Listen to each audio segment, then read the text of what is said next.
Oh ini nih, got it. Baik, terima kasih. Assalamualaikum warahmatullahi wabarakatuh. Salam sejahtera untuk kita semua. Salam sehat, salam bahagia, Bapak dan sekalian.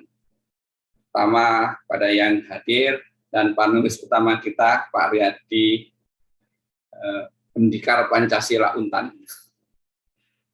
Pak Riyadi ini memang menjadi pemicu, bukan menjadi inisiator lah, ya, forum ini.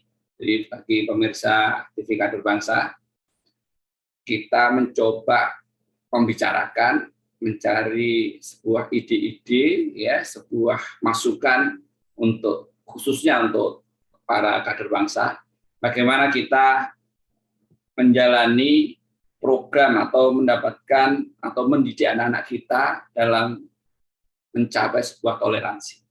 Nah, ada keinginan atau solusi atau harapan bagi sebagian teman yang punya cara bahwa perlunya ada cross pemahaman, ya, tentang berbagai macam nilai-nilai di sebuah agama ini, semua agama ini menjadi semua tahu, gitu kan.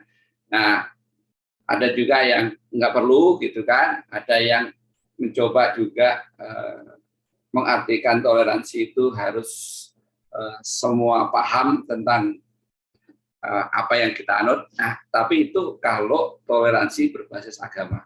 Padahal dalam toleransi tidak hanya beragama, kan, bisa jadi toleransi berbasis ras. Ya kan, saya harus sama dengan dia. Oh, saya nggak sama dengan dia. Saya nggak sama suku dengan dia. Ini nggak boleh, ya. Tapi kali ini barangkali kita akan menyoroti dari sisi agama. Ya, tapi untuk itu dalam kesempatan ini saya mau mengundang salah satu panelis, ya, dari Pontianak ini, luar biasa, jauh sekali dari Jakarta karena kami di Jakarta. Dan saya berharap Pak Riyadi sampaikan saja barangkali ide Pak Riyadi tentang konsep pendidikan untuk mencapai toleransi anak-anak kita ke depan dan tentunya untuk bangsa kita yang akan datang. Terima kasih Pak Riyadi atas kehadirannya, dan teman-teman monggo nanti yang punya ide silahkan disampaikan dalam forum ini. Demikian dari saya serahkan kepada Pak Riyadi untuk menyampaikan gagasan. Monggo Pak. Baik, Bismillah.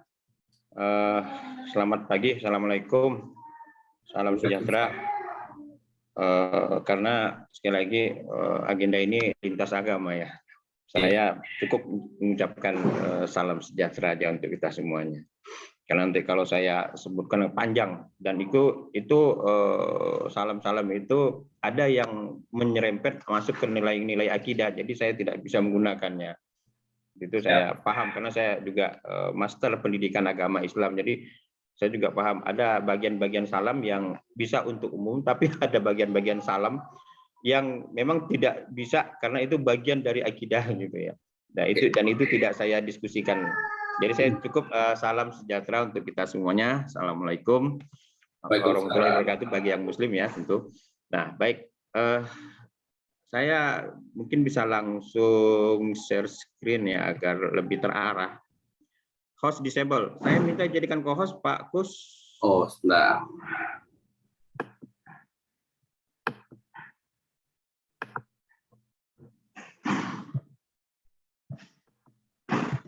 Hostnya masih disable. Ada pilihan itu.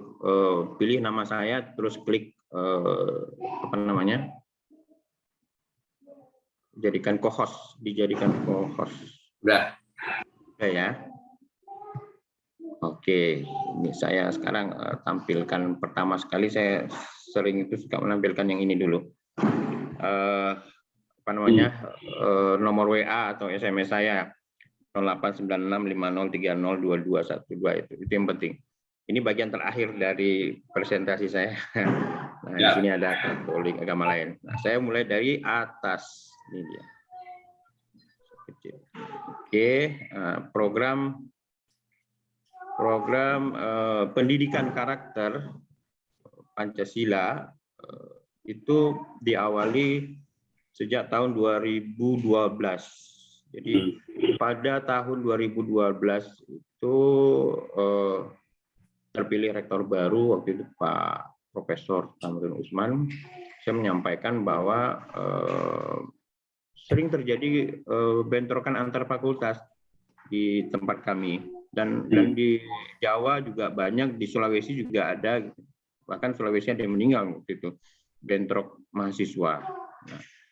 Nah, saya menawarkan bagaimana kalau mahasiswa antar program studi atau antar fakultas ini kita persaudarakan agar mereka merasa bersaudara, jadi mereka tidak ada ego-ego sehingga memicu perselisihan ataupun permusuhan. Baik, nah pada tahun itu dibuatlah cikal bakal pendidikan karakter yang mempersaudarakan antar fakultas. Sederhana, idenya hanya sederhana, hanya untuk mempersaudarakan. Karena pada sebelum tahun 2012 itu sering bentrok antar fakultas, bentrok antar mahasiswa. Ini perlu disaudarakan. Nah, awal-awal pendidikan baru seperti itu, belum ada dialog antar agama. Nah, ini persaudaraan mereka itu karena ini sifatnya di dalam kampus, ini harus akhirnya dimasukkan ke dalam mata kuliah agama. Jadilah waktu itu pendidikan karakter itu berbasis agama. Agama. Jadi kami di sana di Tanjung Pura 3 SKS mata kuliah agama. 1 SKS-nya untuk pendikar, nah 2 SKS-nya untuk teori oleh dosen di kelas. Nah, program pendikar ini kan di luar kelas, namanya ya anggaplah ini sebagai ko-kurikuler. Ini sebagai ko-kurikuler. Nah, dapat 1 SKS. Dan ini diberlakukan untuk semua agama. Kalau yang mata kuliah pendikar berbasis agama ini, di agama Islam ada, Kristen, Katolik, Hindu, Buddha, dan Konghucu. Syukurnya kami di sini di Tanjung Pura ini miniaturnya Indonesia ya. Nama mata kuliahnya apa, Pak? Mata kuliah pendidikan agama. Di dalamnya ada pendidikan karakter berbasis agama.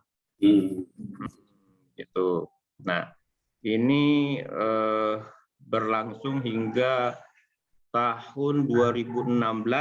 Saya diminta oleh Kementerian Pendidikan Tinggi, Kemenristek Dikti waktu itu namanya, untuk menjadi tim General Education namanya. Ya, karena dari kementerian memandang program pendikar ini bagus untuk dijadikan contoh model, gitu ya. Bagaimana bisa menginklusifkan atau mempersatukan mahasiswa dari berbagai latar akademik, program studi, keahlian. Nah, itu. Tetapi ada kekurangannya. Kekurangannya adalah karena satu mata kuliah dibuat 2 program yang berbeda, satu co-kurikuler, satu mata kuliah, jadi saling menyandera. Satu tidak lulus, keduanya tidak lulus. Nah, ini menghambat mahasiswa. Akibatnya sekitar tahun 2020 dievaluasi, sebaiknya pendikar ini kita keluarkan dari mata kuliah agama agar tidak menyandera mata kuliah pendidikan agama.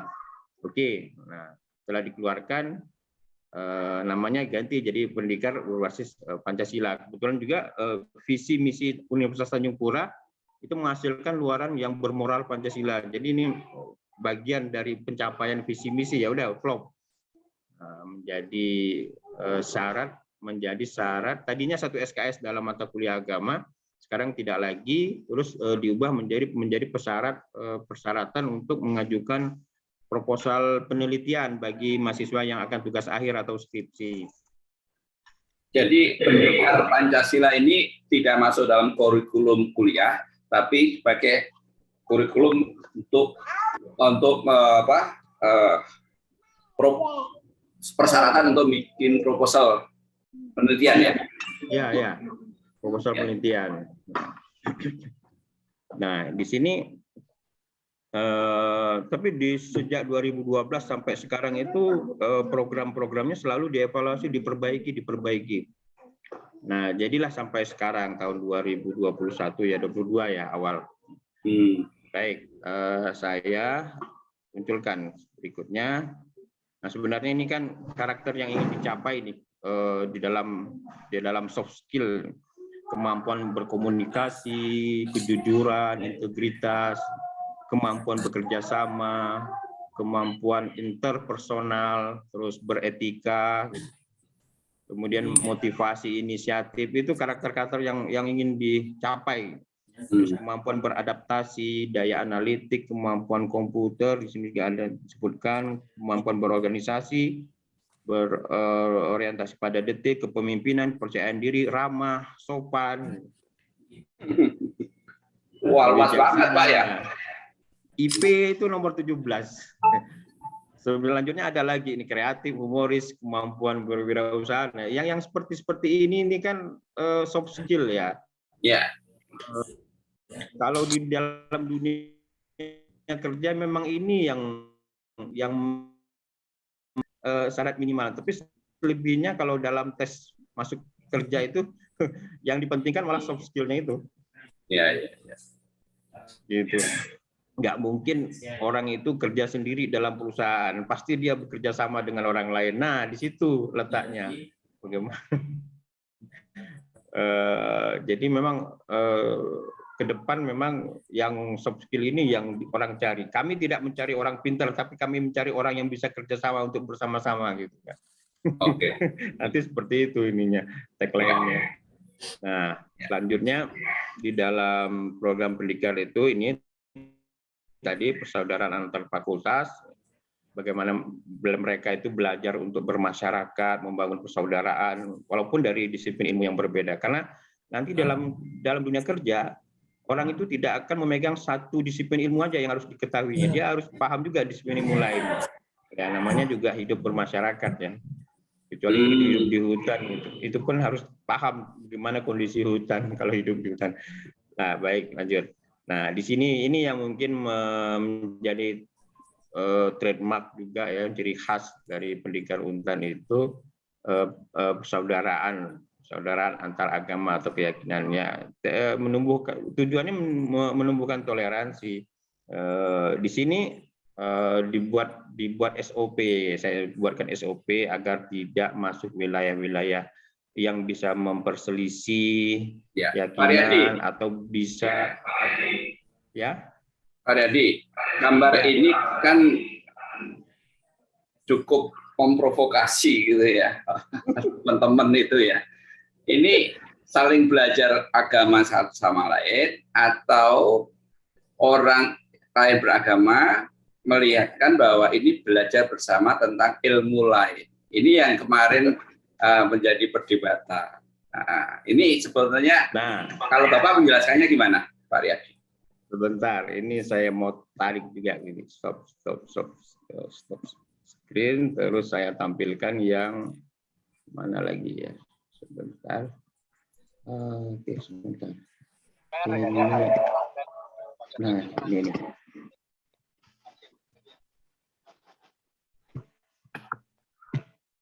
Nah, ini kelihatan nggak yang ini? Yang di Facebook. Oh, oke. Yang di Facebook. Ya. Yang di Facebook. Kelihatan. Saya di Facebook ini kan ada berapa agama ya? Ya, 6 agama. Di sini saya bisa pilihkan salah satunya lah, diskusi mereka di dalam agama ya. Saya tampilkan di sini 2021 ini SOP. Ya, terhadap hal samping. Itu ada suara yang masuk, Pak. Bisa di-mute. Ya. Nah, dulu saya cari. Sambil saya cari ini. Nah, ini 2020. Efek dari inflasi itu bisa kemana-mana. 2020. Naik nanti akan 2020. Saya pindah coba saya. 2000, kita ambil yang terbaru aja 2021.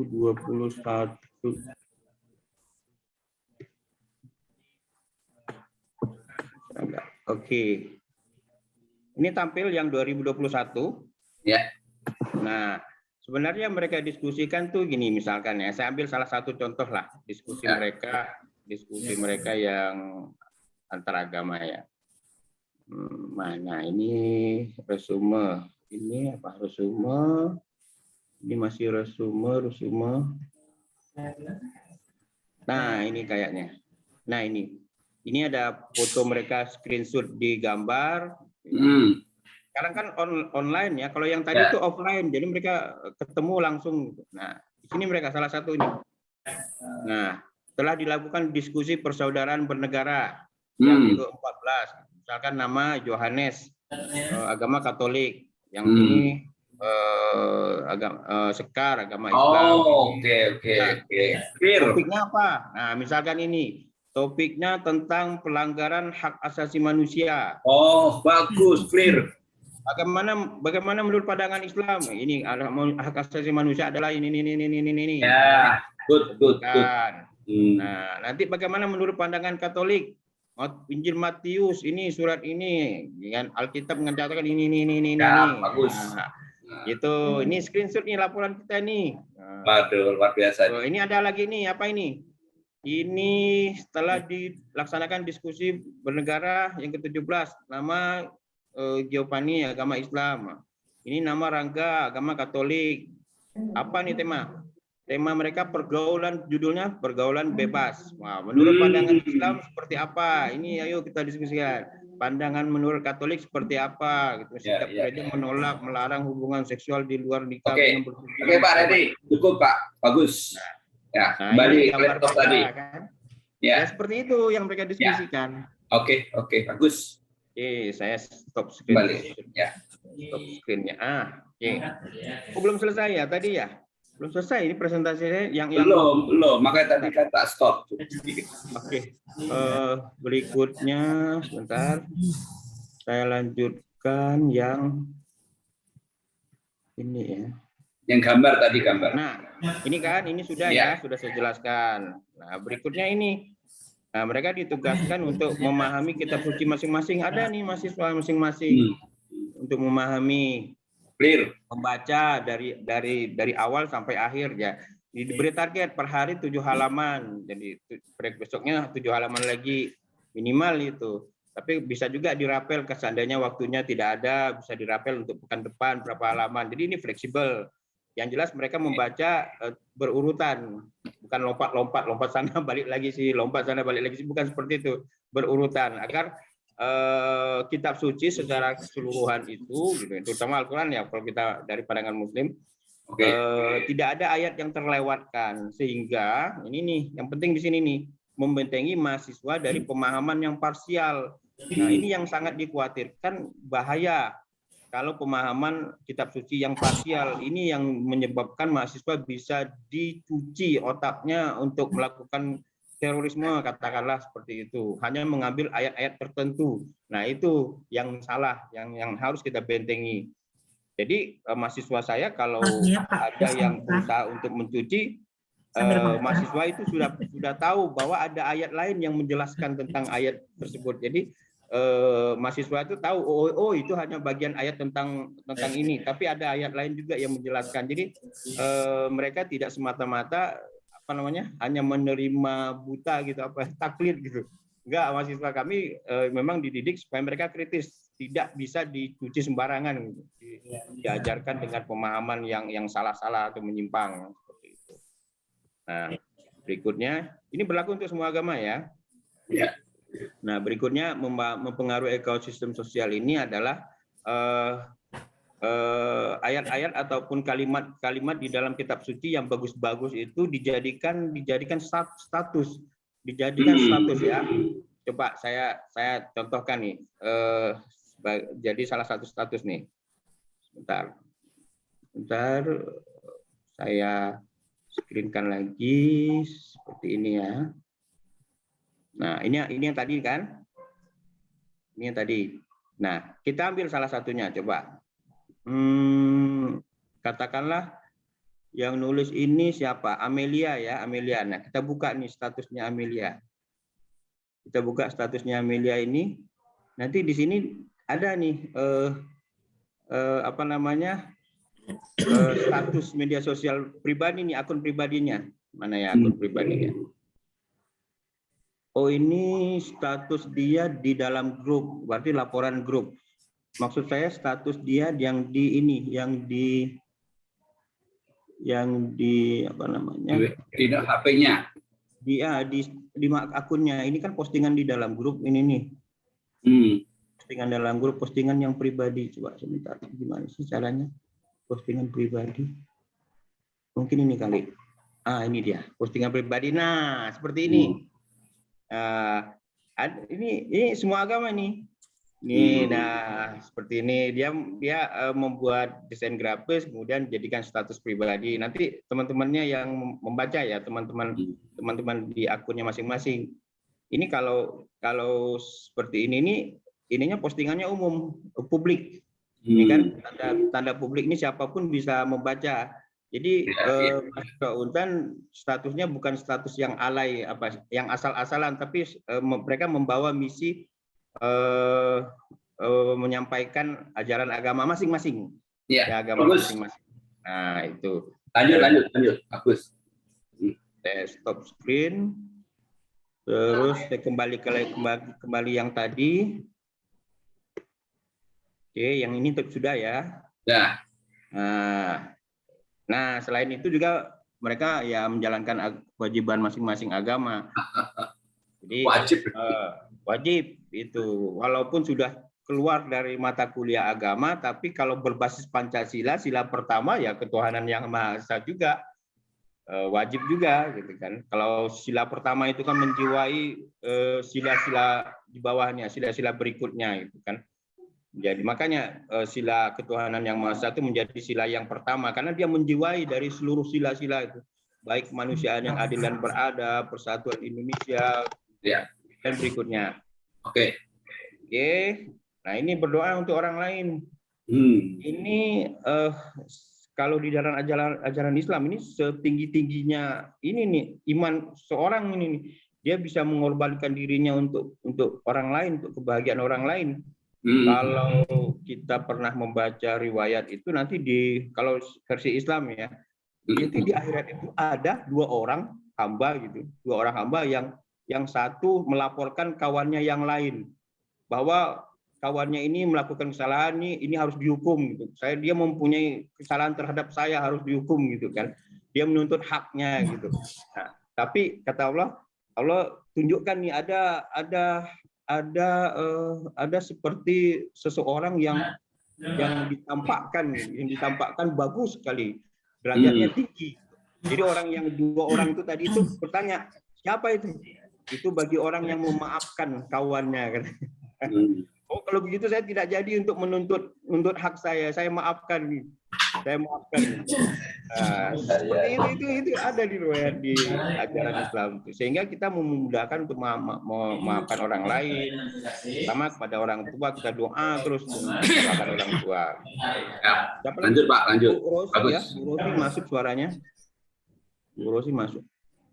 Oke, nah ini terakhir mahasiswa mengisi logbook. Jadi memang dalam Pendikar itu dibiasakan mahasiswa punya buku harian yang isinya mencatat aktivitas pengalaman mereka sehari-hari. Nah, ini untuk pegangan agar kita bisa mengevaluasi ke belakang dan bisa merencanakan ke depan. Mereka buat diary lah, agenda gitu. Nah, ini yang terakhir karena ini program Pendikar, jadi ada webinar, ada narasumbernya berkompeten dalam menjelaskan tentang nilai karakter, penguatan karakter religius, nasionalis, mandiri, gotong royong, integritas yang disampaikan oleh waktu itu Mendikbudnya Pak Muhadjir Effendi ya, yang mencanangkan ini nih. Sekarang jadi Menko Sumber Daya Manusia. Nah, ciri khas karakter utama itu dari Pendikar sesuai dengan ini dari Menko, religius, nasionalis, mandiri, gotong royong, integritas ini 5 ini mungkin mewakili bukan dalam arti menggantikan dari sila pertama religius, berikutnya nasionalis ini sila ketiga, mandiri yang kedua. atau gotong royong yang keempat, aktivitas kelima. Ya, yang jelas seperti itulah. Ya, selesai, hanya ini aja yang, tapi ini dilaksanakan secara rutin. Iya. Rutin setiap hari selama program ini 6 bulan. 6 bulan itu kita melakukan pembiasaan. Karakter ini kan yang penting kebiasaan yang ingin dibentuk, bukan pengetahuan. Kalau pengetahuan udah banyak yang paham tentang teori-teori, tapi kalau tidak terbiasa itu yang sulit. Oke. Itu kali dari saya sementara sebagai menyampaikan. Baik, terima kasih Pak Aryadi Budiman. Ini luar biasa. Jadi Pendikar Pancasila ini sebuah program yang dilakukan di Untan ya khususnya. Dan mereka itu programnya mengikat ya Pak ya. Artinya mahasiswa wajib ya sifatnya. Iya. Ya. Ada sebuah punishment ketika dia nggak mengikuti program ini atau gimana? Nah itu tadi sebagai syarat pengajuan proposal. Kalau tidak bisa mengajukan proposal penelitian, nggak akan selesai. Iya. Oke, ini teman-teman pemirsa TV Kader Indonesia.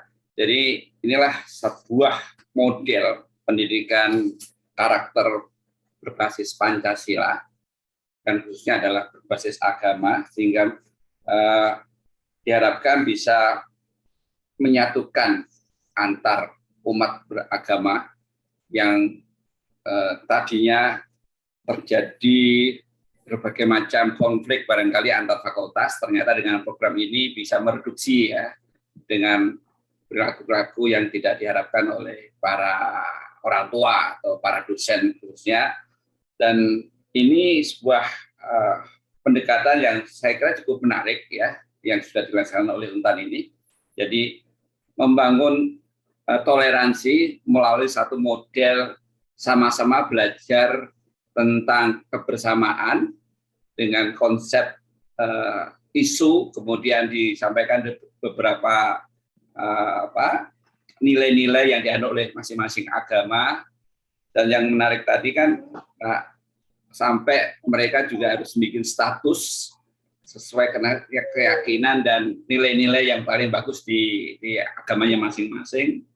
Dan terakhir berdoa untuk orang lain, ini juga konsepnya. Nah mungkin pertanyaan nanti kita bisa diskusi ya, pertanyaannya dengan Pak Aryadi, ini menarik sekali menurut saya. Dan dengan catatan tadi ya, yang kalau dari saya, targetnya terlalu luas gitu ya, sangat luas sekali. Ada macam-macam kompetensi yang diharapkan berubah dari perilaku tadi. Tapi ini paling enggak sebuah konsep yang saya kira bisa dijalankan untuk sekolah-sekolah yang lain ya. Jadi bagaimana kalau perusahaan sama, mungkin sekolah-sekolah sampai sekolah dasar juga perjalanan yang sama, tapi mungkin modelnya bisa berbeda. Baik teman-teman, silakan kalau ada yang ingin menyampaikan punya model. Oh ini Bu Resana ya, oke Bu Resana, barangkali silakan. Apakah punya model bagaimana membangun toleransi di Indonesia ini dengan cara seperti apa kita mendidik anak kita? Monggo, silakan Bu Resana, silakan. Jangan lama-lama ya. Terima kasih Pak Kus. Assalamualaikum warahmatullahi wabarakatuh. Waalaikumsalam. Pengalaman kalau saya dulu waktu masih mahasiswa, memang di dalam pendidikan di keperawatan itu kami diajarkan berbagai macam agama yang ada pada saat itu.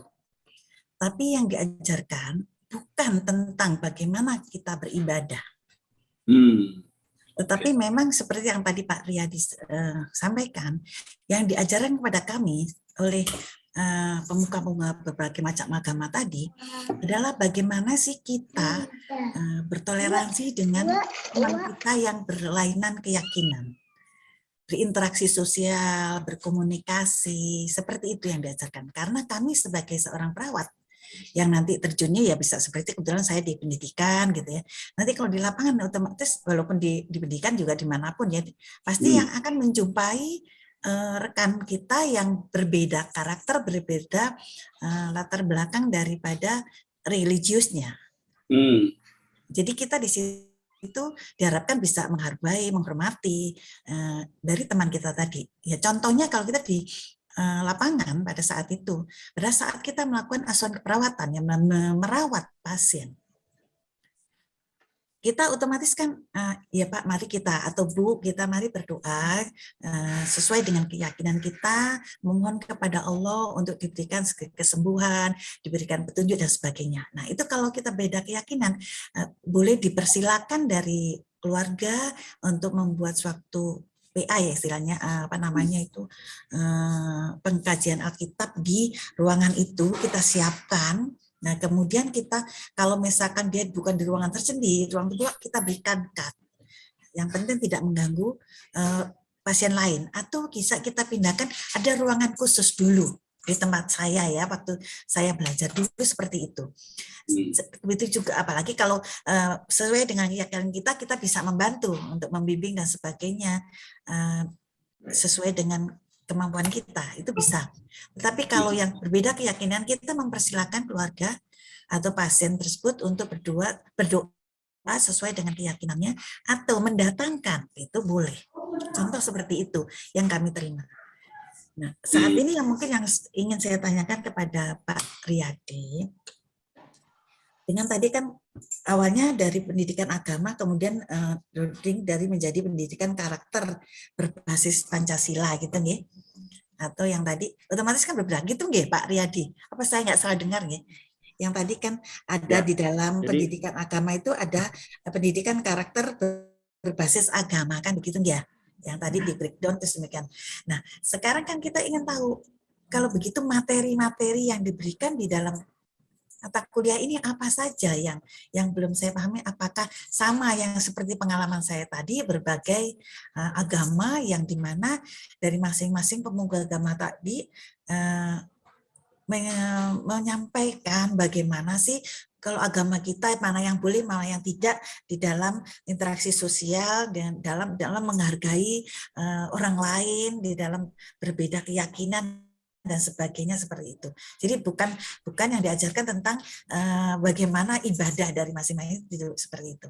Itu aja mungkin kalau dari saya pengalaman ya selama ini dari mulai mahasiswa sampai saat ini mungkin hanya itu. Saya juga setuju dengan tadi Pak Riyadi kalau kita mengucapkan salam mungkin sesuai dengan keyakinan kita aja. Saya juga kalau mengajar begitu mengucapkan Assalamualaikum warahmatullahi wabarakatuh, kemudian selamat dan salam sejahtera untuk kita semua. Sudah cukup dengan itu bagi saya, karena itu sudah mengikup untuk kita semua yang hadir pada saat itu atau di saat itu.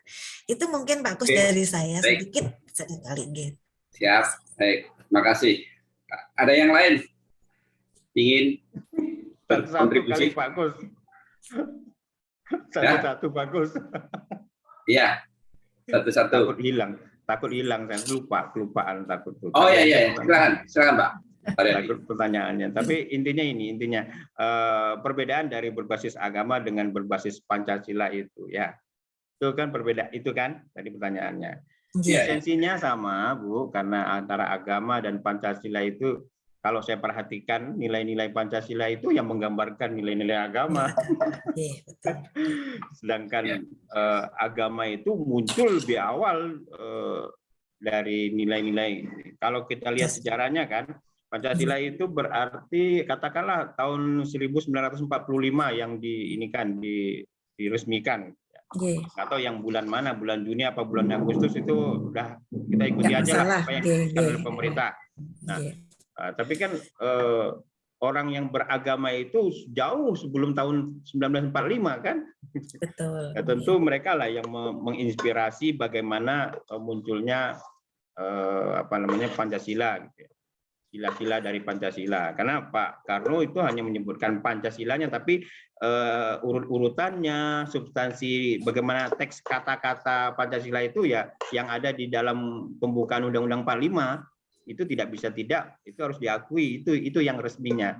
Kalau istilah Pancasila memang betul istilah Pancasila dari Pak Karno ya, dari Bung Karno. Nah, kembali ke yang tadi tentang mengapa berbasis agama, mengapa berbasis Pancasila, itu hanya berdasarkan penyesuaian kurikulum saja, Bu. Kalau berbasis agama itu karena kemarin masuk dalam mata kuliah agama dan mendapatkan porsi 1 SKS. Nah, karena Karena supaya membedakan agar mahasiswa itu tidak bingung, Pak ini bagaimana Pak? Ya udah oke. Sekarang namanya berbasis Pancasila dan tidak lagi masuk dalam mata kuliah agama dan tidak punya SKS mata kuliah agama. Seperti itu. Itu bedanya nama ya, nama. Tentang isinya sendiri seperti yang Ibu sampaikan, memang kalau yang bersifat kognitif ya, bersifat kognitif pengetahuan, memang itu bagusnya disampaikan lewat mata kuliah. Kalau yang diajarkan di program pendidikan ini kan kegiatannya di luar mata kuliah, di luar kelas maksud saya, di luar kelas. Mereka lebih pada interaksi antar mahasiswa, lebih pada interaksi antar mahasiswa dan murni itu interaksinya antar mahasiswa. Nah, ini yang ingin dibangun. Karena sekali lagi kebanyakan teori ya tinggal teori, praktek lain lagi. Itu yang berat. Itu yang berat. Kebanyakan orang-orang itu tahu dia teorinya, tahu kalau ditanya mahasiswa pasti tahu teori semua teori. Tapi prakteknya itu pembiasaan. Nah, ini yang penting istilahnya. Habituasi atau pembiasaan ini yang sangat penting. Mahasiswa dibiasakan dia berinteraksi. Ternyata beda. Kalau hanya sekedar teori, ya, semua sepakat. Tapi begitu implementasinya, itu akan semua dimensi ikut campur di situ tuh. Ada perasaan juga di situ nanti masuk. Nah, bagaimana bisa membentuk perasaan yang mudah, yang ramah gitu, yang bisa menerima. Itu menerima. Itu yang sulit itu. Banyak orang yang hanya sekedar di mulut tapi lain di hati ya. Itu yang berat. Itu. Dari saya ada kawan yang lain. Baik. Ya, terima kasih. Barangkali dari ini ada Pak Mukhtar ini, barangkali ada masukan. Silakan Pak Mukhtar. Bagaimana Bapak punya pandangan tentang ini? Ya. Oh, sorry Pak. Salah. Tentang toleransi ya. Ya. Sebenarnya kalau kita melihat Pancasila itu sudah beragama. Ya. Jadi setiap orang yang mengamalkan Pancasila berarti sudah tentu pasti dia orang beragama. Kenapa? Karena dalam Pancasila itu sendiri kan ada butir-butir, ya. Butir-butir dari sila pertama misalnya kita lihat ketuhanan yang Maha Esa, diikuti dengan yang seterusnya sampai keadilan. Itu masih dalam lingkup agama itu masih menerima, masih sinkron ya. Maka yang orang yang memang Pancasilais ini untuk berbuat yang amoral itu udah tipis kalau dia memang punya agama, punya latar agamanya, pasti dia dalam berpancasila itu harus menjaga tingkat batas-batas yang diberikan oleh agama. Jadi saya rasa kalau yang namanya toleransi beragama, toleransi dalam Pancasila di sini, semua agama dianggap memang punya hak pribadi-pribadi. Tetapi dalam menjalankan ibadah juga punya hak pribadi-pribadi. Karena ini dilindungi oleh undang-undang. Ya. Pasal 29 misalnya. Di situ dijelaskan bahwa setiap penduduk memeluk agama masing-masing sesuai dengan kepercayaan, dan kepada yang bukan misalnya satu antar pemeluk ini saling menghargai, bukan saling memberi masukan agama ini, jadi jangan dicampur. Jadi yang memang orang agama Islam ya tetap keislaman yang dijaga, ya, agama lain juga tentang agamanya, tapi kita menghargai tentang apa yang diberikan, ya. Jadi kita tidak menjustif terhadap agama lain. Jadi dalam Pancasila itu memang cukup baik, ya. Dan kalau kita lihat dari semua butir-butir Pancasila itu luar biasa, ya. Dalam konteks bernegara dan bermasyarakat, ya. Itu aja. Baik Pak Mukhtar, terima kasih masukannya. Pak Sal nih, yang sudah resen. Silakan Pak Sal. Baik, terima kasih para praktisi dan panelis senior seniorita dan seniores, terima kasih banyak. Tadi Pak Riyadi. Pendikar Pancasila sudah menyampaikan yang bagus ya. Saya mau mengomentari dan berbagi bagaimana saya dididik di dalam format iman Katolik. Bahkan saya 12 tahun dididik di boarding school, boarding house yang namanya seminari. Seminari itu tempat pembenihan, tempat pembibitan lelaki semua untuk menjadi pastor. Dan saya juga menjadi pastor selama 5 tahun. Di sana kami dibiasakan untuk menghargai siapapun, ya, menghargai siapapun. Bahkan kuliah Pancasila kami dapat yang seperti layaknya berapa SKS gitu. Kemudian yang paling utama adalah praktek hidup sehari-hari gitu. Praktek hidup sehari-hari yang tentu saja para pastor itu bisa didatangi siapapun, karena tidak ada itu platnya hanya orang Katolik yang boleh datang, tidak. Dan pastor itu juga ikut kegiatan RT, ikut kegiatan di lingkungan itu terus terang sebagai satu lanjutan sebenarnya dari mana? Dari keluarga. Kami sebagai keluarga Katolik dididik untuk sungguh-sungguh ketika misalnya Hari Raya Idul Fitri, kami memberi ucapan kepada tetangga. Nah, itu saya kan kelahiran tahun 62 ya. Jadi umur 60 tahun nih hari ini. Dan saya benar-benar ada di dalam lingkungan yang sangat harmonis, sangat damai. Tidak ada pembedaan sama sekali. Sampai pada akhirnya ketika saya bekerja tahun 98 sampai 2017, beberapa kawan saya itu tidak mau mengucapkan selamat hari Natal misalnya. Padahal sehari-hari kami bicara sangat erat, sangat lekat. Nah, untuk saya karena sudah dididik di dalam keluarga dan apalagi saya dulu menjadi pastor tapi hanya 5 tahun itu, maka untuk saya it's okay. Itu toh urusannya masing-masing. Nah, bahkan untuk saya itu menjadi sebuah imperatif karena saya meyakini yang namanya waras-warak itu dalam bahasa Jawa. Itu dimulai dari pikiran. Ya. Dan itu saya Indonesiakan menjadi bugar cukup. Kalau orang sudah waras-warak mulai dari pikirannya, kata-katanya, lalu tindakannya, itu udah pasti anteng. Anteng itu artinya apa? Tenang. Ada gelora, ada orang pada korupsi, ada orang pada selingkuh, yaitu di luar diriku. Tetapi aku punya tanggung jawab. Apalagi dalam Pancasila itu ketuhanan yang Maha Esa, dan berikutnya ada kemanusiaan, dan kemudian ada keadilan sosial. Itu ada persatuan, ada sungguh-sungguh bermusyawarah untuk mufakat. Itu semua benar-benar bagi saya menjadi sebuah laboratorium.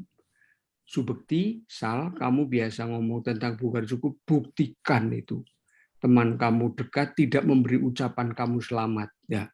Bahkan sampai akhirnya itu menjadi bagian dari doa saya. Saya mendoakan semua saudara saya. Itu sih, akhirnya apa? Bugar cukup itu bukan hanya kata-kata, tetapi menjadi praktek. Dan terus terang, saya juga lagi menyiapkan satu appetizer bersama Pak Kus supaya orang-orang bisa mencicipi bugar cukup, supaya tidak lagi terjadi seperti Bupati Penasir utara sana itu Penajam Utara itu supaya jangan terjadi lagi. Sudah itu cukup lah. Cukup ya. Berikutnya lagi ya orang sudah semuanya bugar cukup itu. Itu yang menjadi mimpi saya, dan saya yakin kalau kita sesuara misalnya seperti SKB ini, maka saya sangat bahagia ketika Pak Kus terus-menerus konsisten ya. Ini di luar waktu biasanya Jumat, ini Selasa. Ini pun dihadiri dengan lumayan ya. Saya selalu mengatakan bukan jumlah yang penting, tetapi kualitas. Itu saja dari saya. Terima kasih. Oke, baik. Salam Terima kasih, Pak Sal. Ya, Pak Sal ini memang sangat konsisten tentang bugar cukup. Jadi bagaimana kalau orang sudah selesai dalam dunia ini, nampaknya akan terimplementasi dalam perilaku sehari-hari gitu ya. Baik, ada lagi barangkali yang mau raise hand, mau menyampaikan? Ada Pak Antono, Pak Edi, Pak Edi, silakan Pak Edi. Pak Edi. Ya, terdengar suara saya, Pak? Terdengar. Pak Edi ini konsisten dengan maskernya. Ya, kebetulan lagi ada acara di luar. Menarik tadi apa yang disampaikan Pak Riyadi dan Pak siapa tadi, Pak Bekti ya kalau nggak salah ya. Justru saya hanya ingin mengkonfirmasi Pak terkait dengan ucapan selamat hari Natal itu Pak. Kan di dalam di agama saya Islam itu ada yang namanya salah satu ayat lakum dinukum waliyadin. Jadi untukmu agamamu, untukku agamaku. Konsep yang saya ketahui itu kan kita hablum minallah, maksudnya hubungan kita kepada Allah itu hubungan pribadi kita pada Allah, dan hubungan kita sesama antar umat beragama hablum minanas ya. Nabi Muhammad juga mengajarkan kita untuk tetap berdagang dengan orang non-muslim, dalam hal ini Nasrani dan umat-umat agama yang lain.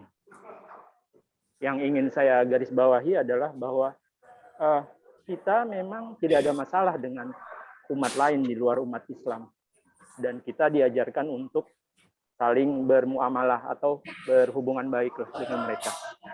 Tapi pada saat terkait dengan ucapan hari Natal, bukan berarti kita tidak menghargai agama mereka.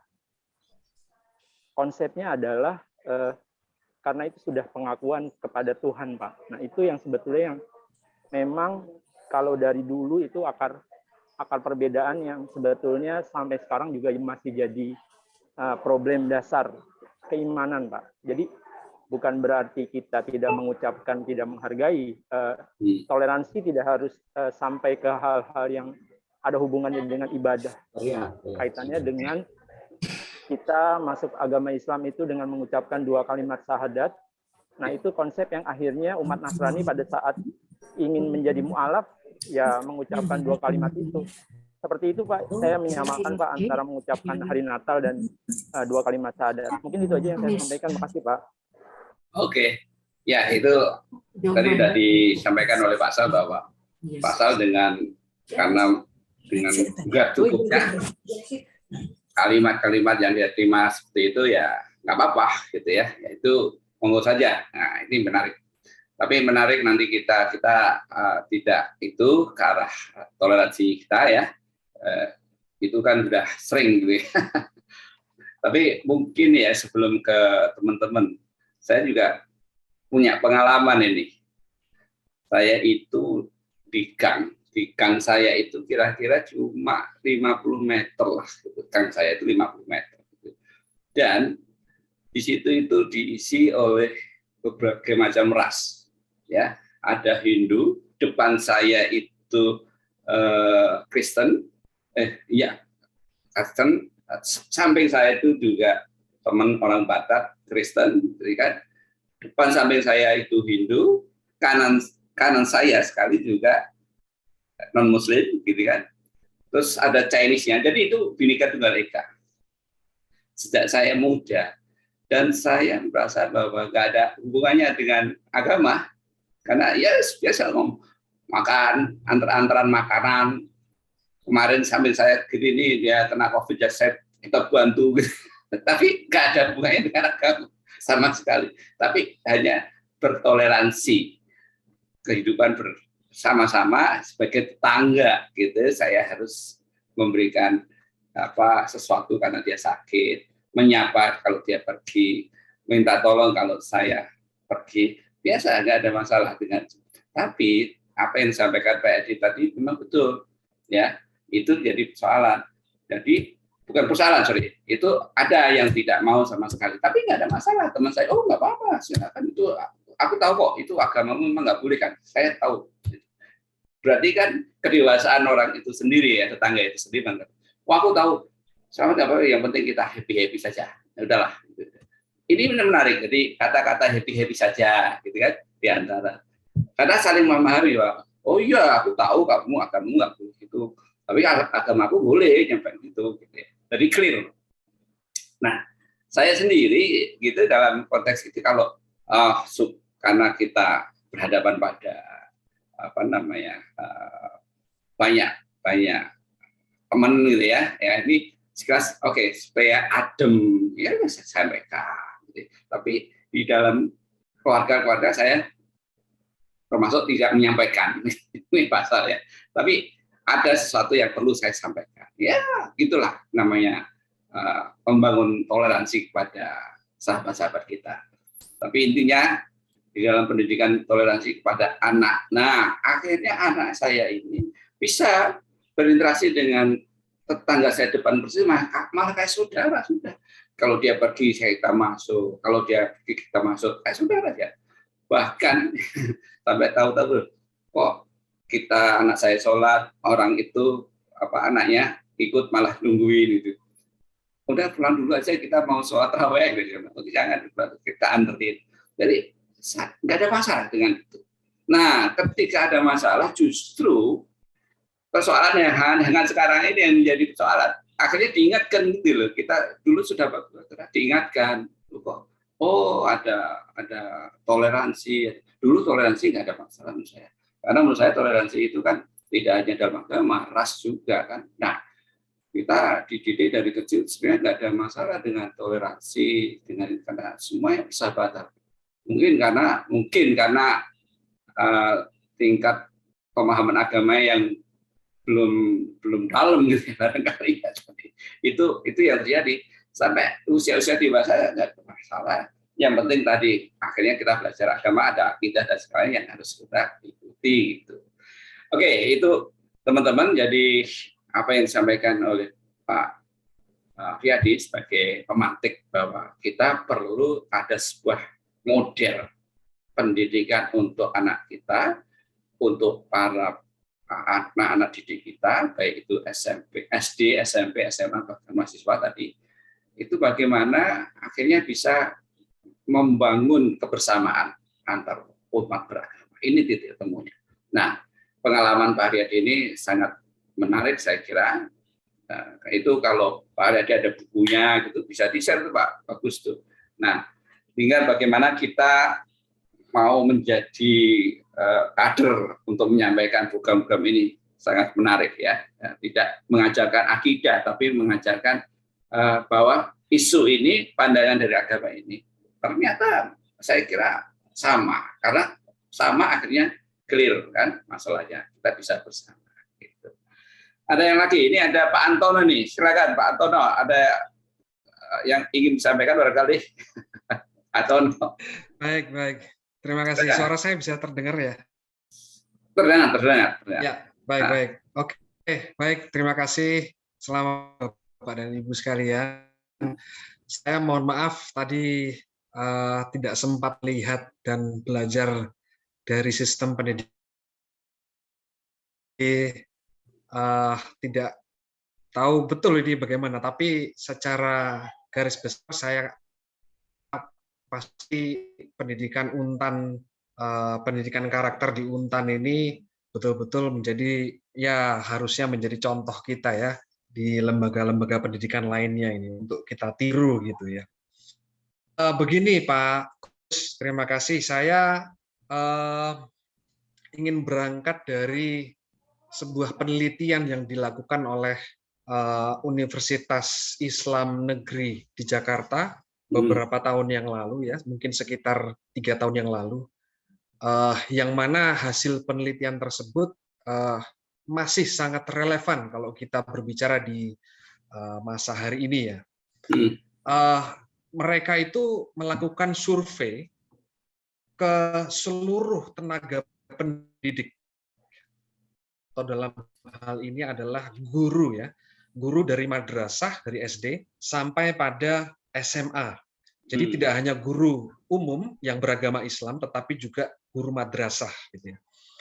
Nah, pada saat itu memang tujuan dari penelitian tersebut adalah ingin meneliti soal radikalisme, soal fundamentalisme agama yang kita menyadari betul begitu berkembang di Indonesia, sehingga mereka melakukan survei itu ke seluruh provinsi ya.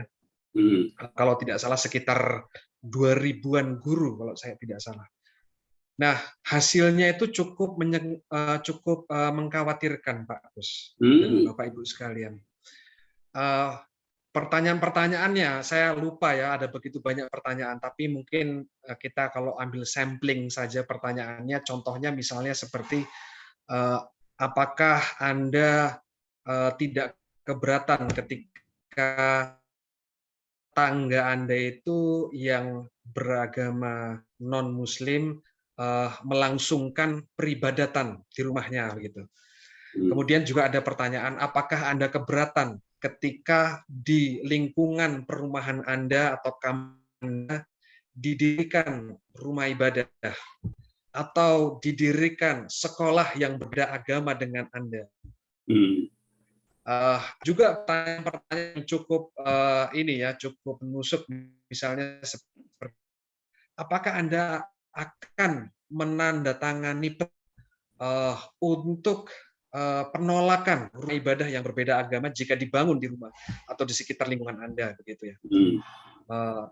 Lebih parah lagi ada pertanyaan, apakah Anda akan ikut serta untuk berjuang dengan segala apapun caranya agar rumah ibadah di lingkungan Anda yang berbeda agama itu bisa dibatalkan untuk didirikan. Hasil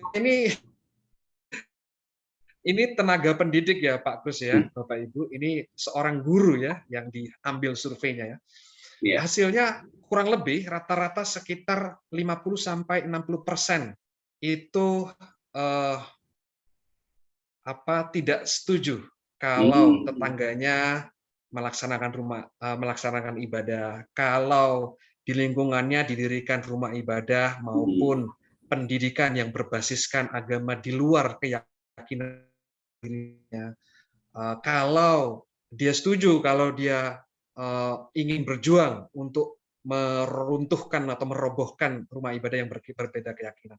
Ini sekitar kira-kira kisaran 50-60%. Bapak Ibu bisa cek hasil penelitian ini di YouTube ya, Universitas Negeri Jakarta. Itu sekitar beberapa tahun yang lalu dan masih relevan. Nah, kita lihat di sini ini tenaga pendidik ya. Jadi mereka-mereka ini yang mengajarkan sebuah pola pikir kehidupan beragama kepada murid-murid PAUD, TK, SD, SMP sampai SMA. Nah, ini mengkhawatirkan. Itu yang saya pikir perlu kita perhatikan ya, Bapak Ibu. Jadi sistem pendidikan seperti apa? Saya pikir sistem pendidikan yang dibangun oleh di Untan oleh Pak Riyadi ini betul-betul perlu ditularkan begitu.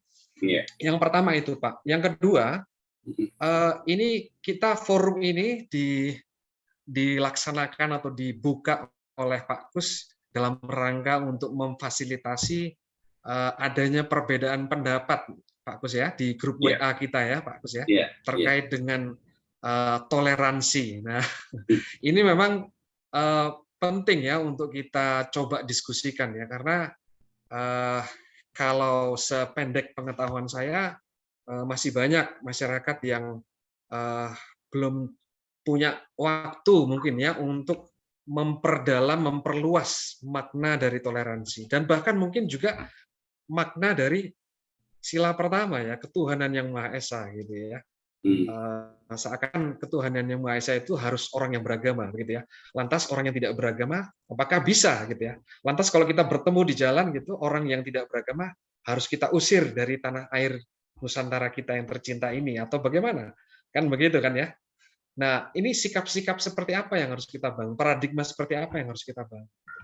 Toleransi itu kan memang ada sifatnya toleransi yang sifatnya aktif, ada toleransi yang sifatnya pasif ya. Yang sering didengung-dengungkan oleh mungkin ya organisasi-organisasi agama yang berbasiskan agama yang mungkin kerap meresahkan masyarakat ya. Juga mungkin organisasi yang sering masuk pada wilayah politik praktis ya. Mereka sering mendengung-dengungkan bahwa mereka adalah orang-orang yang toleran gitu. Tapi toleran itu bagaimana? Gitu kan. Nah, ini saya pikir catatan penting yang harus kita diskusikan. Kemudian yang ketiga, saya ingin juga Mas Antono belum maju. Ya, setelah. Kalau menurut Pak. Mas Antono sendiri apa itu yang dimaknai dengan toleran? Orang ini toleran itu apa ini menurut Antono? Baik Pak Gus. Jadi toleransi itu kalau saya merujuk pada hasil renungan filosofis dari seorang guru besar di Universitas Parahyangan kalau saya tidak salah ya. Dan saya sepakat ya kalau kita relevansikan dengan kehidupan sehari-hari pemikirannya itu cukup relevan. Toleransi itu ada dua, toleransi pasif dan toleransi aktif ya. Kalau itu punya pemahaman bahwa toleransi itu yang membiarkan saja. Jadi kalau ada orang yang berbeda agama dengan kita melaksanakan ibadah, ya kita biarkan saja dia laksanakan ibadah. Sejauh dia yang berbeda ini tidak mengganggu saya, maka kita oke-oke saja. Ya, ini toleransi pada tataran yang level kelas 1 lah istilahnya. Itu toleransi yang membiarkan. Itu sama juga dengan toleransi yang kalau kita bahasakan secara ini ya negatif, mungkin toleransi yang nggak peduli sebenarnya ya. Intinya ya emang gue pikirin begitu kan ya.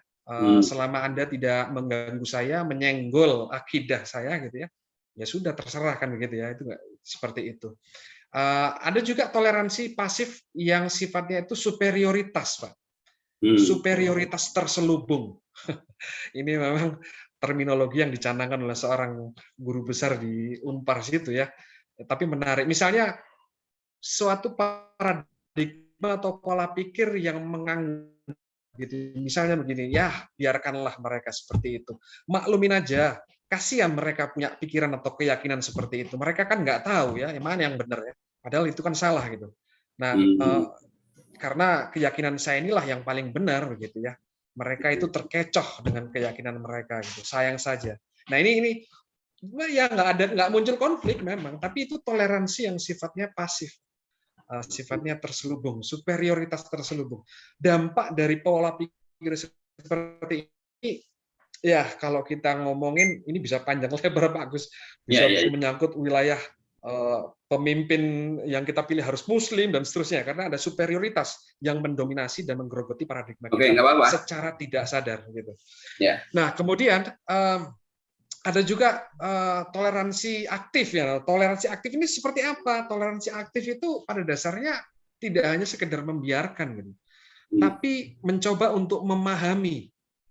Nah ini barangkali yang dilakukan oleh pendidikan karakter di Untan oleh Pak Riyadi ya, bagaimana mahasiswa-mahasiswa itu kita dorong, kita sadarkan bahwa dalam kehidupan beragam kita harus memahami.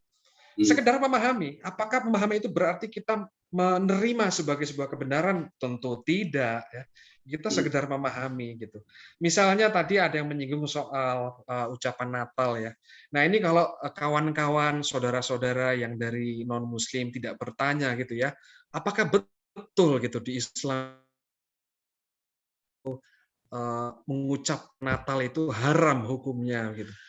Ternyata tidak sesimpel itu. Ada yang meyakini haram, ada juga yang tidak gitu.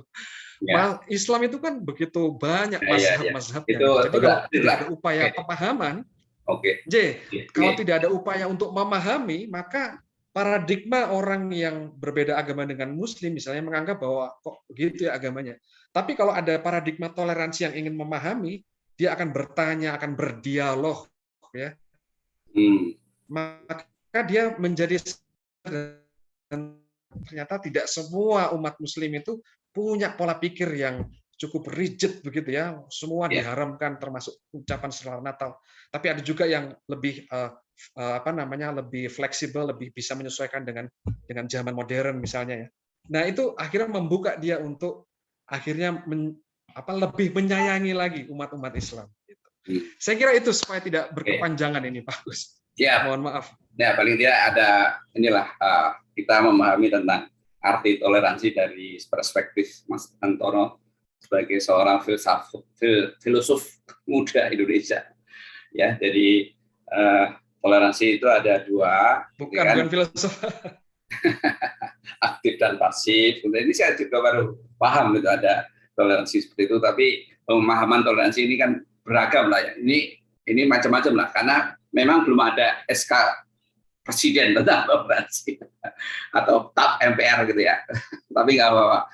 Ini semuanya kan kita mencoba mencari wacana-wacana ya kalau kita bicarakan terus kan akhirnya semakin dewasa memahami semua ini. Oke. Pak Riyadi resen ya. Oke. Silakan ya. Jadi agar seimbang ya, saya melihat kawan-kawan ini menanggapi dari satu mindset, belum lihat dari mindset lain. Ibu Bapak terkait dengan ucapan Natal, bagaimana tadi yang disampaikan oleh Pak Antono barusan, ulama saja berbeda pendapat terkait dengan ini. Ulama saja berbeda pendapat terkait ini. Betul. Dan kita tidak menafikan atau tidak menganggap ulama tersebut goblok lah katakan. Seperti sekaliber siapa namanya Yusuf Qaradawi itu sangat terkenal. Dan pemimpin ulama persatuan ulama itu juga memandang boleh. Boleh. Apa kita anggap Yusuf Qaradawi itu nggak ngerti agama? Oh, beliau menjadi ketua persatuan ulama. Dan makanya ini tidak mudah kalau kita mengambil ilmu satu mungkin hanya sedikit. Jadi begini, kalau kita dapat informasi sedikit, tentu kita akan mengambil keputusan berdasarkan yang sedikit tersebut. Tetapi kalau kita mendapatkan informasi yang banyak, tentu kita akan mengambil kesimpulan, mengambil keputusan berdasarkan informasi yang banyak tersebut. Nah, oleh karena itu, perdalam ilmu, cari pendapat-pendapat ulama yang terkenal itu, beda pendapatnya seperti apa. Gitu. Saya sendiri memandang.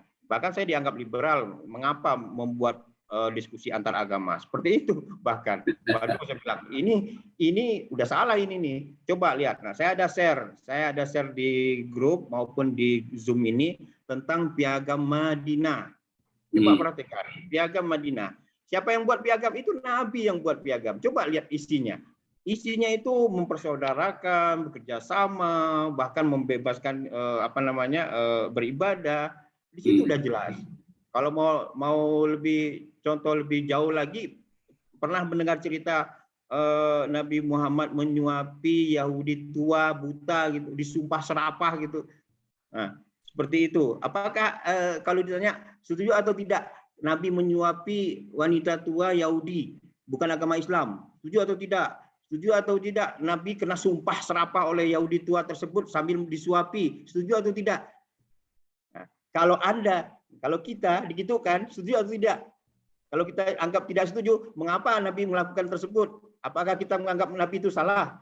Nah, ayo coba pikirkan. Ya, artinya begini, kita beragama itu berkeyakinan itu ikut apa yang dikerjakan oleh Nabi gitu ya. Nabi mengerjakan seperti itu. Apakah kita mengatakan tidak setuju dengan Nabi seperti itu menyuapi Yahudi tua, buta, terus? Tapi Pak Riyadi, maaf Pak, saya kan ilmunya dangkal sekali. Itu Nabi itu juga kan menyampaikan selamat Natal kepada non Muslim, gimana? Ya betul. Betul. Jadi saya hanya kalau sekedar terkait ini saya tidak sesama manusia. mendapatkan riwayat Nabi seperti itu. Kalau tapi mengikuti ulama Yusuf Qaradawi itu memperbolehkan mengucapkan seperti itu. Bukan, maksudnya Nabi tadi, Kalau dalam Anda Pak Riyadi mengucapkan Tidak nggak? pernah. Boleh nggak umatnya mengucapkan itu? Tidak. Pada Kalau di itu Tidak, Pak. ya, Nabi Muhammad maksud saya boleh nggak menurut pengetahuan Pak Riyadi Tidak. bahwa beliaunya itu membolehkan umatnya mengucapkan selamat Natal kepada Tidak. orang yang non beragama Muslim. Bu Rosi bilang tidak terus. Coba Bu Rosi lihat pendapat ulama Yusuf Qaradawi seperti apa. Iya. Jadi kita tidak bisa mempertentangkan ini karena dua-duanya berasal dari ulama. Enggak, berarti maksud saya ingin jawabannya Pak Riyadi nih saya. Bagaimana?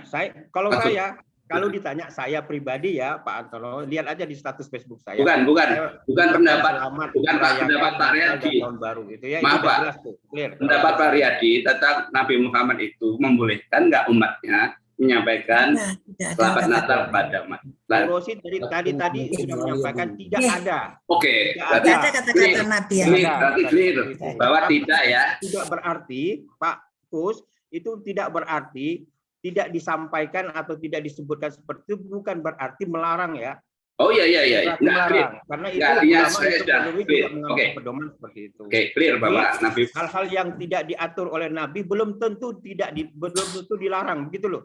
Seperti Oke. Al-Quran sekarang, Ya. Al-Quran sekarang yang dalam bentuk buku itu tidak ada zaman Nabi. siap. Nah, Oke.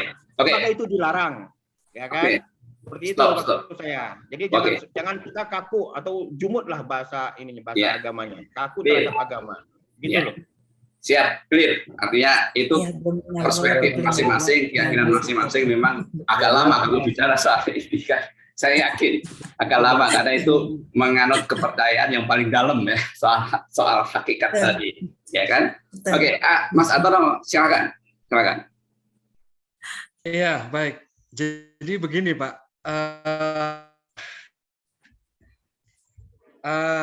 Kita memang perlu menyadari ya, di dalam setiap agama, ya, semua agama itu pasti akan ada perbedaannya. Di dalam Islam, saya kebetulan seorang Muslim juga, itu juga banyak sekali perbedaan. Ada yang menganggap ucapan Natal itu bid'ah, ada yang tidak, dan seterusnya ya. Lantas bagaimana seharusnya posisi kita ketika menyadari bahwa di dalam tubuh agama kita sendiri itu niscaya berbeda-beda. Apa sikap kita gitu ya? Ada orang yang sikapnya, kita harus amar ma'ruf nahi munkar, itu istilah ya, atau ada gium. Kita harus memberikan nasihat yang baik kepada orang-orang yang menjalankan kesesatan gitu ya, keburukan. Nah, oke, begitu ya, tapi apakah kita juga perlu mengkritisi diri sendiri ya? Apakah dengan kita itu mencoba untuk menasehati, dalam kata lain mungkin ya berdakwah begitu ya? Apakah dengan berdakwah atau memberikan nasihat mana pandangan yang benar itu hubungan kita menjadi semakin merekat atau justru sebaliknya hubungan kita itu menjadi semakin renggang sehingga tidak tercipta persatuan Indonesia sila ketiga gitu.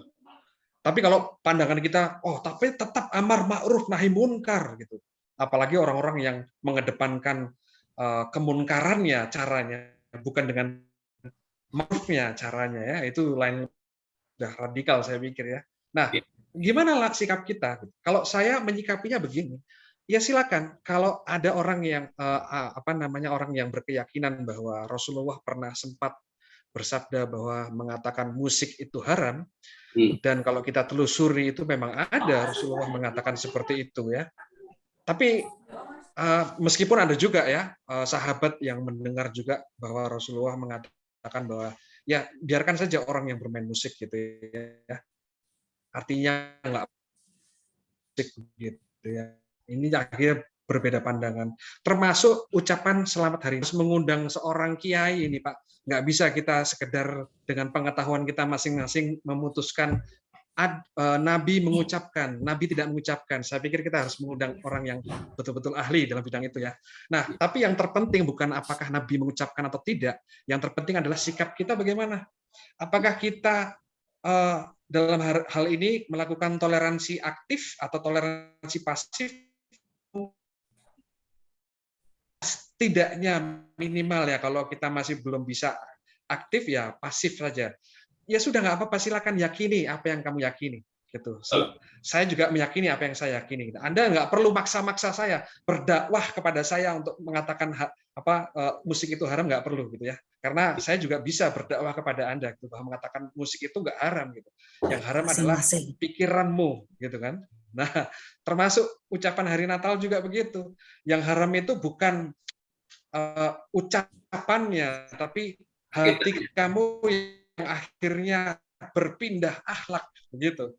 Jadi kalau ucapannya masih mengucapkan dengan niat hati yang tulus untuk menghormati, saya pikir nggak masalah. Nah, kita bisa berdakwah seperti itu. Akhirnya apakah hubungan kita itu renggang atau makin menyayangi satu sama lain, mengenal satu sama lain? Itu poin saya, Pak. Jadi sikap kita yang penting. Baik, luar biasa. Ya. Ada lagi ini dari mungkin Bu Nerali mau sharing? Mohon maaf Pak Gus. Bu Nerali. Sedikit tadi. Oh, Bu Rosana, silakan. Gimana? Tadi mohon maaf ya Pak Riyadi, saya tadi mengatakan gitu karena mungkin saya juga pernah membaca dan mendengar dari apa yang diceritakan Pak Riyadi tadi, di mana Rasulullah menyuapi seorang wanita Yahudi yang buta tadi, itu malah tiap hari ya, tiap pagi. Begitu beliau tidak ada, orang wanita ini kan mengatakan, mana ini bukan kamu, bukan yang biasanya menyuapi kamu, ya, dia memaki-maki. Padahal di depan Rasulullah dia memaki-maki pun, itu Rasulullah memang berjiwa besar gitu ya. Tapi bukan itu maksud saya. Jadi kita maksudnya di sini ya, kita harus tahu dengan hablum minallah dan hablum minannas. Bagaimana hablum minallah, hablum minannas itu aja. Jadi mungkin mohon maaf ya, seseorang yang merayakan Natal sendiri, yakin nggak sih bahwa itu bukan kelahiran Nabi Isa? Dia tahu itu bukan kelahiran Nabi Isa yang dirayakan. Dia punya keyakinan ke Nabi Isa, tetapi yang dirayakan itu bukan kelahiran Nabi Isa. Itu tahu enggak? Nah, kan itu yang mungkin perlu kita tanyakan juga. Gitu. Jadi kita mengucapkan dan yang diucapkan bukan kelahiran. Kalau kita mungkin, kalau kita kan sekarang misalkan ada Muharram, merayakan sekarang milad Rasulullah gitu kan ada, kan nggak ada yang mengucapkan juga kan, seperti mohon maaf ini hanya sekedar mengupas saja. Karena kalau kita berdebat soal agama sampai kapanpun nggak akan tuntas gitu. Terima kasih Bu Sana. Jadi tadi harus hablum minallah, hablum minannas itu wes masih. Baik. Iya. Ya memang mohon ini. Maaf, Pak Riyadi dan Pak Gus. Nggak apa-apa. Jadi inilah maksud saya gini. Kita diskusi dengan ya ilmu-ilmu yang saya salah agama juga ilmunya mungkin kalau tidak merapat mungkin 5 lah gitu ya. Tapi yang saya hayati teman-teman ya, ini karena kami di SKP itu konsentrasinya kan ke perilaku ya. Sehingga pemahaman saya tentang toleransi itu sebuah tadi aktif dalam berperilaku gitu ya. Jadi saya contohkan, saya hampir 25 tahun berkehidupan bertanda itu. Ya, namanya sampai kiri saya persis ini itu orang Batak, depan saya orang non Muslim, kanan kiri saya orang Buddha, Chinese, semua ya teman-teman itu semua. Tapi nggak ada masalah itu. Tapi yang saya pikir dengan modelnya apa? Saya ada bentuk toleransi saya yang tadi saya bukan ke agama, tapi toleransi saya dalam bagaimana saya bisa membantu dia, apa yang dia lakukan.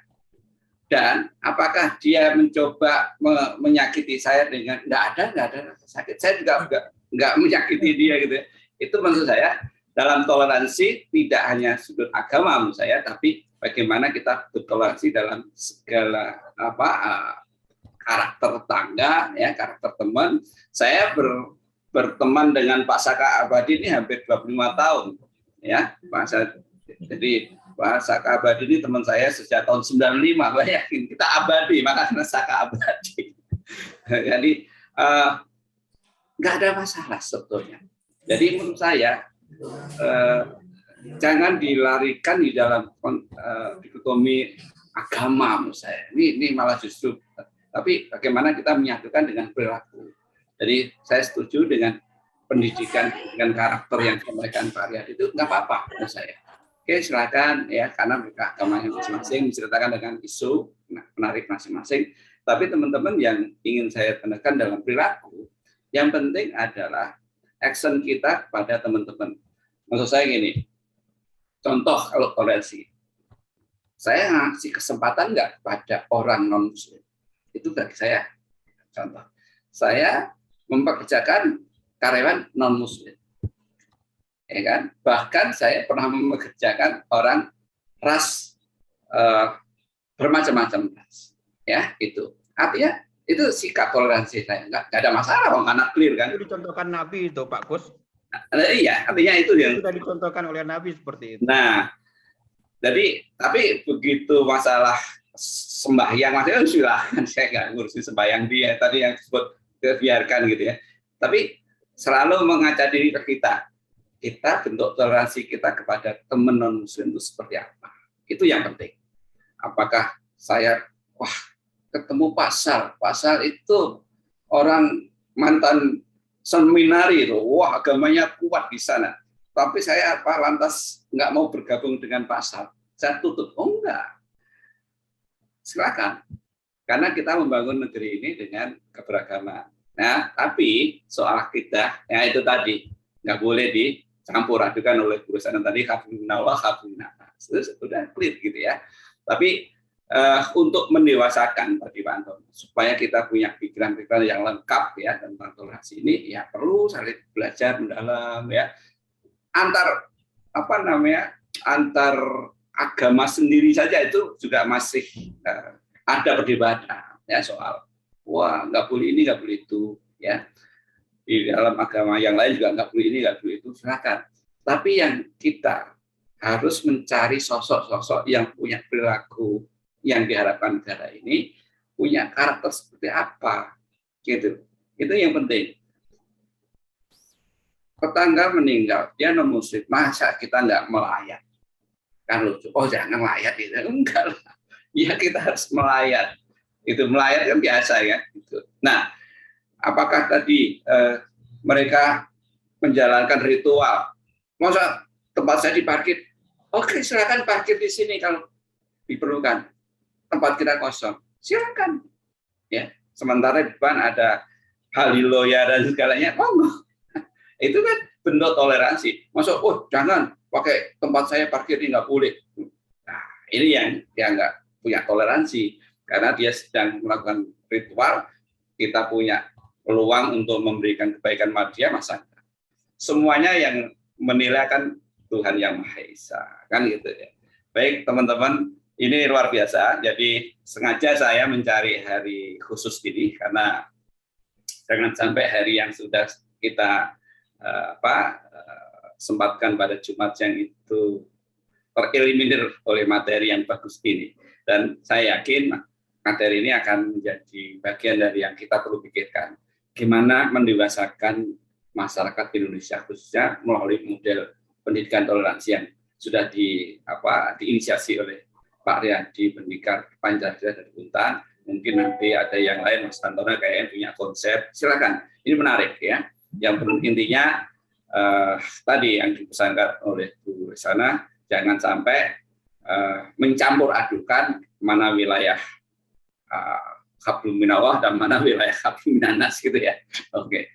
Saya kira itu teman-teman, terima kasih sekali nih. Ini sudah sesuai dengan jam yang kita sepakati 11.30. Barangkali ada mungkin Pak Riyadi sebagai panelis utama kita ingin menyampaikan pesan dan kesan pada siang ini. Silakan. Baik, dari saya mencoba untuk tetap berada pada koridor nilai-nilai akidah ya, Ibu Bapak.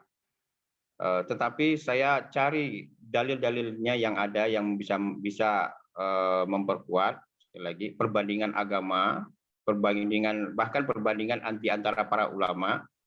Jadi itu akibatnya ya harus saya pertanggungjawabkan.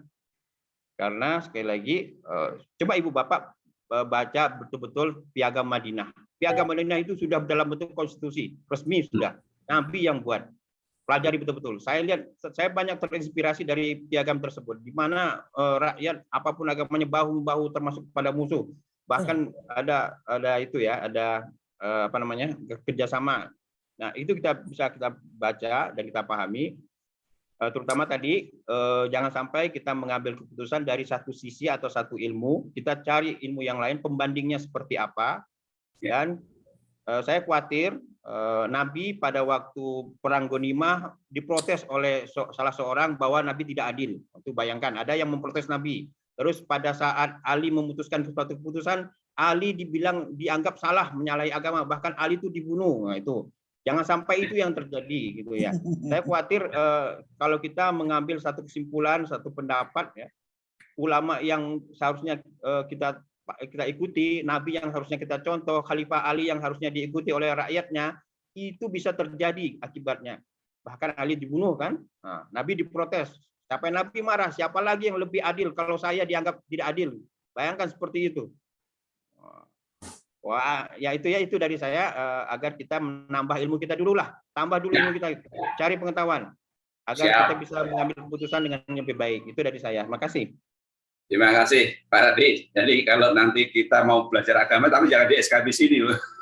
SKB sini juga untuk konteks belajar agama, tapi belajar silakan ke komunitasnya atau ke lembaga-lembaga yang memang Anda yakini menjadi tempat belajar yang baik. Kalau di SKB ini sebetulnya yang ini kita intervensi adalah perilaku. Bagaimana sih kita ini bisa menjadi warga atau menjadi orang-orang yang berkarakter jujur, peduli, disiplin, ya, berani, adil, dan kompeten. Itu intinya. Nah, bagaimana caranya? Inilah salah satu yang kita lakukan dengan diskusi-diskusi ini, seperti kita menjadi lebih dewasa, lebih wise gitu ya, dan kita akhirnya menemukan cara kita untuk berorganisasi atau kita bermasyarakat untuk bangsa kita ke depan. Demikian, terima kasih teman-teman. Selamat siang, selamat bekerja. Assalamualaikum warahmatullahi wabarakatuh. Salam sukses, salam sehat semua. Terima kasih ya. Terima kasih. Waalaikumsalam warahmatullahi wabarakatuh. Terima kasih Bapak-bapak. Terima kasih. Semoga ada lagi. Terima kasih. Ya, terima kasih ya, Bagus, Pak Ibu. Terima kasih. Terima kasih Mas. Assalamualaikum warahmatullahi wabarakatuh. Waalaikumsalam. Monggo. Recordingnya belum mati ya? Iya, belum.